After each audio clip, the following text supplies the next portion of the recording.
दोस्तों, सुबह से हम रूस से निकलकर आई खबरों पर बातचीत कर रहे हैं और कई बड़ी मेगा डील्स जो साइन हो रही है उसके बारे में आपको अपडेट दे रहे हैं। पुतिन इस समय भारत में पहुंच चुके हैं, लेकिन भारत का पड़ोसी देश बांग्लादेश, वहां से भारत विरोधी घटनाएं कम होने का नाम नहीं ले रही। भारत के टुकड़े होने चाहिए, ये मोहब्बत बरस रही है उस देश से जिस देश को भारत ने कभी आजाद करवाया था। अब आप सोच सकते हैं कि किस हद तक कड़वाहट बांग्लादेश के अंदर है, और ये बयान कोई आम व्यक्ति ने नहीं बल्कि बांग्लादेश के पूर्व ब्रिगेडियर ने दिया है। बांग्लादेश के पूर्व ब्रिगेडियर जनरल अब्दुल्लाहिल अमान आजमी ने कहा कि बांग्लादेश में पूरी शांति तब तक नहीं आ सकती जब तक भारत टुकड़ों में ना बंट जाए। ये बयान केवल एक टिप्पणी नहीं था, बल्कि भारत के खिलाफ पुराने कट्टरपंथी सोच को दोबारा हवा देने वाला प्रयास था। ये वही आजमी है जिनके पिता गुलाम आजम 1971 के नरसंहार के दोषी थे और भारत विरोधी नजरिए के लिए बदनाम रहे हैं। आजमी ने दावा किया कि भारत हमेशा बांग्लादेश में अस्थिरता फैलाता है। उन्होंने चिटगांव हिल ट्रैक की पुरानी उथल पुथल का जिक्र करते हुए कहा कि भारत ने वहां विद्रोहियों की मदद की थी। हालांकि ये बयान वही पुरानी कहानी है जिसे वर्षों से कट्टरपंथी गुट फैलाते आए हैं। 1997 के शांति समझौते पर भी उन्होंने कहा कि हथियार डालना सिर्फ दिखावा था। इन बयानों का मकसद साफ है, माहौल को फिर से जहर से भरना और राजनीति को सांप्रदायिक मोड़ देना। भारत की तरफ से इस बयान पर कड़ा विरोध सामने आया। भारतीय रक्षा विशेषज्ञ कर्नल मयंक चौबे ने साफ कहा कि ये सिर्फ बयान नहीं बल्कि एक मानसिकता है जो बांग्लादेश के पावर सर्कल के कुछ हिस्सों में गहराई से बैठी है। उनका कहना है कि ऐसे बयान कट्टरपंथी समूहों को हिम्मत देते हैं और भारत को अपनी सुरक्षा के प्रति और सतर्क रहना चाहिए। बांग्लादेश में अगले साल चुनाव होने वाले हैं और राजनीतिक माहौल वैसे ही गर्म है। इस बीच जमाते इस्लामी की वापसी सबसे बड़ी चिंता बनकर उभर रही है। ये वही पार्टी है जिसे आतंक गतिविधियों के आरोप में शेख हसीना सरकार ने बैन किया था, लेकिन अब मोहम्मद यूनिस के कार्यकाल में वह धीरे धीरे मुख्य धारा की राजनीति में लौट रही है। हालात को और गंभीर बनाती है ये बातें। जमात के छात्र विंग ने ढाका यूनिवर्सिटी के चुनाव जीत लिए हैं। ये परिणाम बताता है कि जमात की पकड़ युवाओं में बढ़ रही है। बीएनपी चुनाव में सबसे आगे बताई जा रही है, लेकिन जमात बहुत नजदीक पहुंच गई है। यानी ये कट्टरपंथी राजनीति आने वाले समय में और मजबूत हो सकती है। पाकिस्तान की आईएसआई से पुराने संबंधों वाली जमात दोबारा सक्रिय हो रही है। ये भारत के लिए कूटनीतिक और सुरक्षा दोनों स्तर पर खतरे की घंटी है। आजमी का बयान इन्हीं परिस्थितियों का हिस्सा है। जब भी जमात या उसके समर्थक राजनीतिक जमीन मजबूत करते हैं, भारत विरोधी बयानबाजी बढ़ जाती है। इसका मकसद भावनाएं भड़काना और चुनावी फायदे लेना होता है। लेकिन आजमी की बातों में सबसे खतरनाक हिस्सा भारत को टुकड़ों में बांटने की खुली मांग है। ये सिर्फ गलत नहीं बल्कि इतिहास से सीधी गद्दारी है। ये वही भारत है जिसने 1971 में अपनी सीमाएं खोली, करोड़ों शरणार्थियों को पनाह दी और अपनी सेना भेजकर बांग्लादेश के अस्तित्व की रक्षा की। अगर भारत हस्तक्षेप न करता तो शायद बांग्लादेश आज इस रूप में ना होता। एक तरफ बांग्लादेश से इस तरह की नफरत भरी खबर सामने आ रही है तो दूसरी तरफ भारत के अंदर से मोहब्बत बांग्लादेश के लिए बरस रही है। जी हां, दरअसल भारत बांग्लादेश बॉर्डर पर फेंसिंग का काम केंद्र सरकार और बीएसएफ दोनों के लिए बेहद जरूरी है, लेकिन राज्य सरकार यानी ममता बनर्जी लगातार इसे आगे बढ़ने नहीं दे रही। बीएसएफ को फेंसिंग के लिए जमीन चाहिए, जिसके लिए क्लियरेंस देना स्टेट सरकार की जिम्मेदारी होती है। केंद्र सरकार पहले ही बजट जारी कर चुकी है, प्रक्रियाओं को मंजूरी दे चुकी है और संसद में ये तक कहा जा चुका है कि सरकारी अड़चनें केवल वेस्ट बंगाल सरकार की वजह से आ रही है।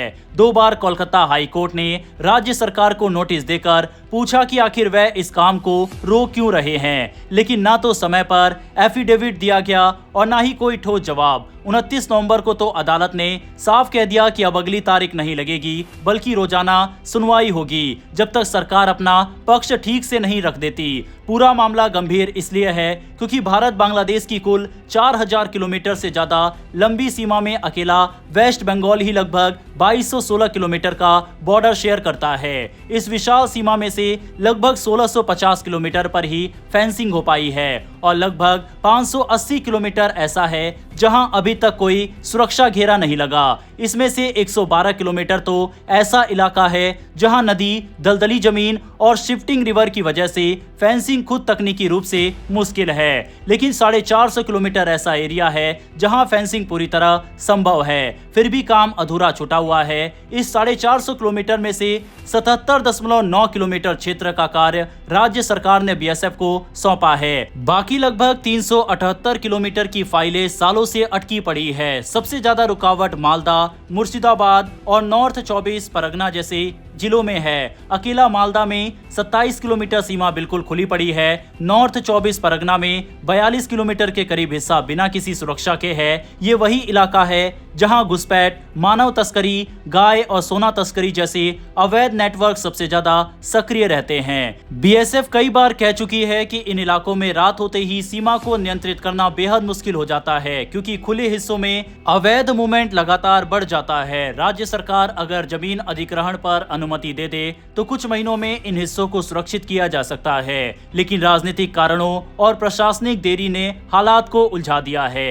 ये मामला और भी संवेदनशील इसलिए बन जाता है क्योंकि बांग्लादेश की तरफ से भी कई बार फेंसिंग को लेकर ऐतराज दर्ज कराया गया है। पिछले साल बांग्लादेश के पूर्व मिलिट्री अधिकारी और गृह मामलों के सलाहकार जहांगीर आलम चौधरी ने अपनी फोर्सेस को कहा था कि जहां जहां फेंसिंग हो रही है उसे रोकने की कोशिश की जाए, यानी पड़ोसी देश खुद चाहता है कि खुली सीमा बनी रहे जिससे अवैध आवाजाही आसान हो। ऐसे में भारत के भीतर अगर राज्य सरकार खुद फेंसिंग में देरी करे तो ये सुरक्षा के लिए खतरा बन जाता है।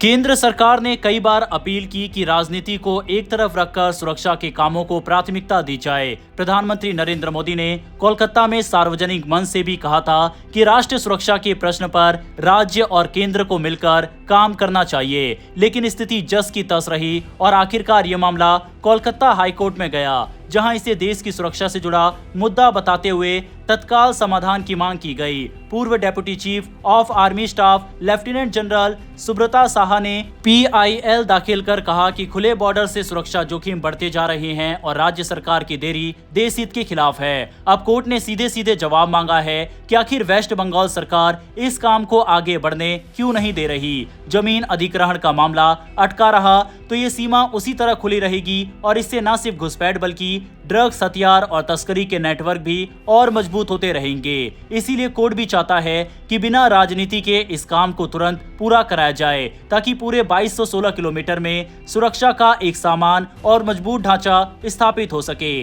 दूसरी तरफ एसआईआर को लेकर भी बीजेपी ने बंगाल सरकार पर आरोप लगाए हैं। बीजेपी का आरोप है कि 26 से 28 नवंबर के बीच मतदाता सूची में जो 1.25 करोड़ नई एंट्री हुई है उसमें बड़े स्तर पर ढिलाई बरती गई है। इसीलिए इन सभी एंट्री का स्पेशल ऑब्जर्वर्स और चुनाव आयोग की टेक्निकल टीम से तत्काल ऑडिट कराया जाए। नेता प्रतिपक्ष शुवेंद्र अधिकारी ने भी ये दावा किया कि राजनीतिक कंसल्टेंसी एजेंसी इस डाटा एंट्री प्रक्रिया में दखल दिया, जिससे पूरी मतदाता सूची की पारदर्शिता पर सवाल खड़े हो रहे हैं। बीजेपी ने भी ये आरोप लगाया कि कई जगहों पर गलत रैंक के अधिकारियों को इलेक्टोरल रजिस्ट्रेशन ऑफिसर बनाया गया, जिन्हें तुरंत हटाया जाना चाहिए। पार्टी ने करीब 5000 बीएलओस के खिलाफ शिकायत दर्ज की है और दावा किया है कि एसआईआर प्रक्रिया के दौरान बांग्लादेशी नागरिकों के नाम भी अवैध रूप से जोड़े जा रहे हैं। साफ है दोस्तों, ममता बनर्जी की वजह से वेस्ट बंगाल में कई तरह की दिक्कतें सामने आ रही है। भारत की सेना साथ ही सरकार इससे परेशान हो रही है। वहीं दोस्तों, ऐसे सेंसिटिव टॉपिक हम उठाते रहे उसके लिए नीचे दिए गए सब्सक्राइब बटन को प्रेस कर बेल आइकन को दबा ले। इससे हमें सपोर्ट मिलता है और आप तक इस तरह की खबर हम लेकर आते रहते हैं। फिलहाल इस वीडियो में इतना ही, फिर मिलेंगे ऐसी एक नई वीडियो के साथ। धन्यवाद। जय हिंद, जय भारत।